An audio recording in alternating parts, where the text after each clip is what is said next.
मेरे आका इरशाद फरमाते हैं, अगर तुम नमाज नहीं पढ़ोगे, अगर तुम रोज़ा नहीं रखोगे, अगर तुम ज़कात नहीं दोगे, अगर तुम हज नहीं करोगे, तो हो सकता है अल्लाह की मर्जी अल्लाह तुम्हें माफ़ कर दे, लेकिन उसी में से अल्लाह के जो बंदे हैं, मेरे आका इरशाद फरमाते हैं, वो हुकूकुल इबाद में शामिल होते हैं। और बंदों का हक ऐसा है, अगर तुम बंदों का हक अदा नहीं करोगे तो जब तक वो बंदा आपको माफ नहीं करता, कल क़यामत के दिन अल्लाह तबारक व तआला भी आपको माफ नहीं करेगा। अल्लाह तबारक व तआला भी आपको माफ नहीं करेगा।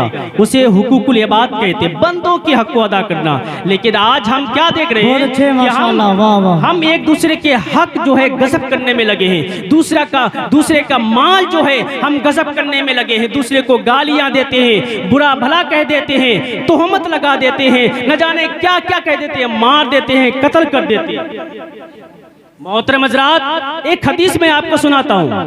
हजरत नबी करीम सल्लल्लाहु ताला अलैहि वसल्लम एक मर्तबा तशरीफ फरमा थे। हजरत आयशा सिद्दीक़ा रज़ी अल्लाह ताला अन्हा भी तशरीफ फरमा थी।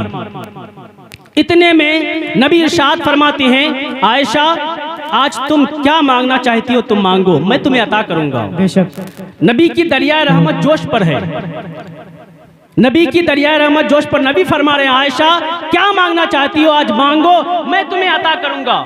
हजरत आयशा सोचती है और सोचने के बाद अर्ज करती है, या रसूलल्लाह, मैं सबसे पहले अपने वालिद से मशवरा करके आती हूँ कि हमें आपसे कौन सी चीज मांगनी है।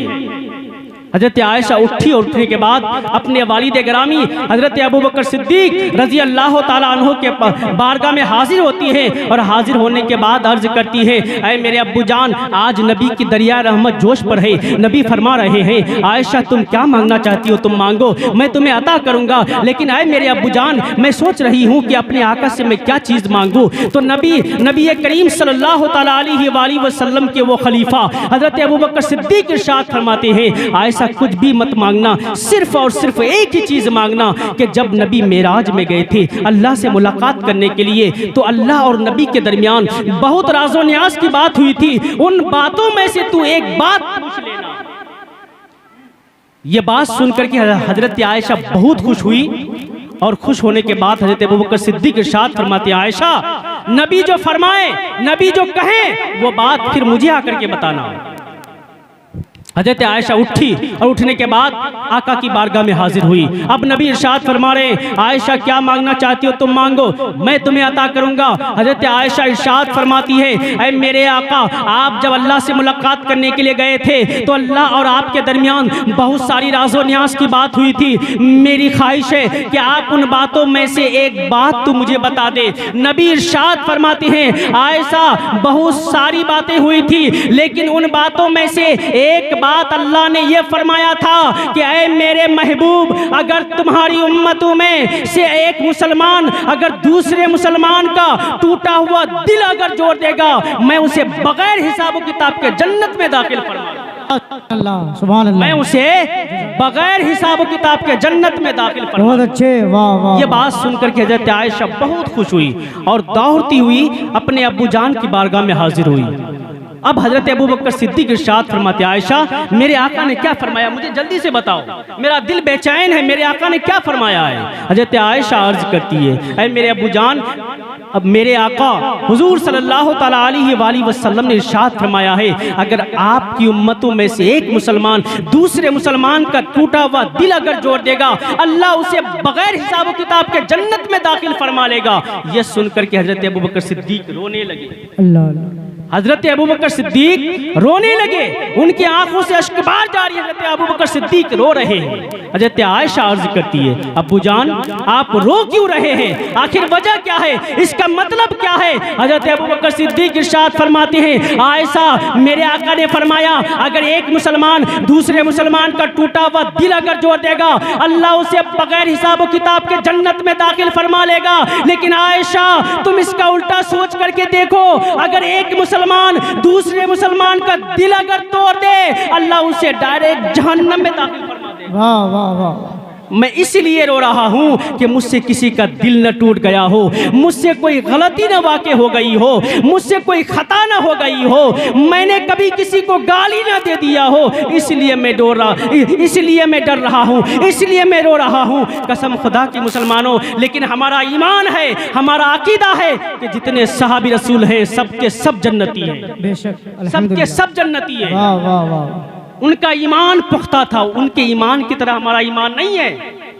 लेकिन हम फिर भी कब्र को न याद करते हैं, ना उस दुनिया को याद करते हैं, ना उस मंजर को याद करते, कुछ भी नहीं। कसम खुदा की मुसलमानों, आप ज़रा गौर करें, हश्र का 50,000 साल का दिन होगा, फिर हिसाब व किताब होगी, फिर अच्छों को जन्नत, बुरों को जहन्नम में रहना पड़ेगा। लेकिन कसम खुदा की मुसलमानों, आप ज़रा गौर करें कि हमारा इल्मिया यह है कि यह हमारा जो घर जो सबसे मुख्तसर है, जो सबसे छोटा है, हमने इसी घर को अपना सब कुछ बना लिया है, हमने इसी घर को अपना सब कुछ मान लिया है। अगर हमें इस घर के लिए अपना वतन छोड़ना पड़े, हम वतन छोड़ देते हैं, अपने वालिदैन को छोड़ना पड़े, वालिदैन को छोड़ देते हैं, अपनी बीबियों को छोड़ना पड़े, अपनी बीबियों को भी छोड़ देते हैं, अपने बच्चों को छोड़ना पड़े, अपने बच्चों को भी छोड़ देते हैं, इसलिए कि मैं बाहर जाऊं, रुपए पैसे कमाऊं और जब घर वापस आऊं तो ऐश के साथ मेरी जिंदगी गुजरे।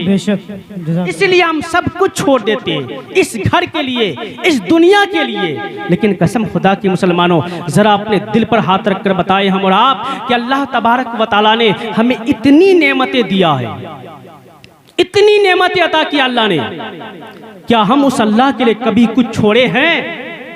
कुछ भी नहीं छोड़े। अल्लाह ने हमें सर दिया, हाथ दिया, पैर दिया, दिमाग, पूरे जिस्म के साथ अल्लाह ने हमें इस दुनिया में भेजा, लेकिन हम उस अल्लाह के लिए कुछ नहीं कर रहे हैं। एक मिसाल समझिए आप, हम बीमार होते हैं, डॉक्टर साहब के पास जाते हैं और डॉक्टर साहब से कहते हैं कि डॉक्टर साहब मेरी तबीयत खराब हो गई है, आप मुझे दवा दें ताकि मेरी तबीयत सही हो जाए। अगर बीमारी छोटी मोटी हो तो डॉक्टर साहब दवा दे देते हैं आपको और फिर आप खाते ठीक हो जाती है। लेकिन बीमारी अगर बड़ी हो तो डॉक्टर साहब आपसे कहते हैं कि आपकी बीमारी बड़ी है, इतना रुपया पैसा खर्च होगा, हम उस बीमारी को दूर करने के लिए अपना सब कुछ गंवा देते हैं। लेकिन कसम खुदा के मुसलमानों, जरा हम और आप अपने दिल पर हाथ रखकर बताएं, अल्लाह ने हमें इतनी नेमतें दिया है, इतना सब कुछ दिया है, लेकिन उसके बदले में अल्लाह ने कुछ नहीं मांगा। अगर मांगा है तो सिर्फ और सिर्फ एक ही चीज मांगा है। अल्लाह तबारक व तआला ने कुरान में इरशाद फरमाया, वमा खलक़तुल जिन्ना वल इंसा इल्ला लियअबुदून, हमने जिन और इंसान को इसलिए पैदा किया है ताकि वो मेरी इबादत करें। माशाअल्लाह, अल्लाह ने सिर्फ और सिर्फ एक ही चीज मांगा है, अपनी इबादत। लेकिन हम उस अल्लाह के लिए कुछ नहीं कर रहे हैं, हम उस अल्लाह के लिए कुछ नहीं छोड़ रहे हैं। मेरे आका इरशाद फरमाते मुसलमानों, जो कुछ मैं जानता हूं अगर तुम जान लो तो तुम हंसना बंद कर दोगे, रोना शुरू कर दोगे। आगे फरमाते मुसलमानों, जो कुछ मैं देख रहा हूं अगर तुम देख लो तो तुम अपने घरों को छोड़ करके जंगलों की तरफ दौड़ पड़ो। आका का फरमान है मुसलमानों, हम इस घर के लिए अपना सब कुछ छोड़ देते हैं, इस घर में लाइट लगवाते हैं, तरह तरह से इस घर को सजाते हैं, इस घर में बल्ब लगवाते हैं ताकि हम इस घर में जब रहें तो हम ऐश के साथ रहें। लेकिन वहीं पर हमारी कब्र हमें आवाज़ दे रही है, हमारी कब्र हमें पुकार रही है, हमारी कब्र हमें सदाएं दे रही है। मुसलमानों, उस घर को तुम तरह तरह से सजा रहे हो, उस घर में तुम लाइट लगवाते हो, बल्ब लगवाते हो, चिरागा करवाते हो, फानूस जलवाते हो, रोशनियों का इंतजाम कर रहे हो, हमारी कब्र हमें सदाई दे रही है। मुसलमानों, मैं भी तुम्हारा घर हूँ, मैं भी तुम्हारा मकान हूँ, मैं भी तुम्हारे बसने की जगह हूँ। लेकिन मुसलमानों, मेरे पास कोई बल्ब नहीं है, मेरे पास कोई चिराग नहीं है, मेरे पास कोई फानुस नहीं है, मेरे पास कोई रोशनी का इंतजाम नहीं है। ऐ मुसलमानों, जब तुम मेरे पास आना तो रोशनी का इंतजाम करके आना, हमारी कब्र हमें सदाई दे रही है। मुसलमानों, जब तुम मेरे पास आना तो आमाल का दिया अपने हाथ में लेकर। वाह वाह वाह, जज़ाकल्लाह, माशाअल्लाह, वाह। लेकिन हम कब्र की सदाएं सुनने के लिए तैयार नहीं हैं, कब्र की आवाज़ सुनने के लिए तैयार नहीं है। इसलिए मुसलमानों, अल्लाह तबारक व तआला से डरो, खुदा का खौफ अपने दिल में बचाओ और फिर जिंदगी जियो। आप यहाँ भी कामयाब रहेंगे, वहाँ भी कामयाब रहेंगे। मोहतरम हज़रात, अल्लाह तबारक व तआला से दुआ करता हूँ कि अल्लाह तबारक व तआला हम तमामी लोगों की हाज़िरी को कबूल फरमाए। व आखिर दावाना अनिल हम्दुलिल्लाहि रब्बिल आलमीन।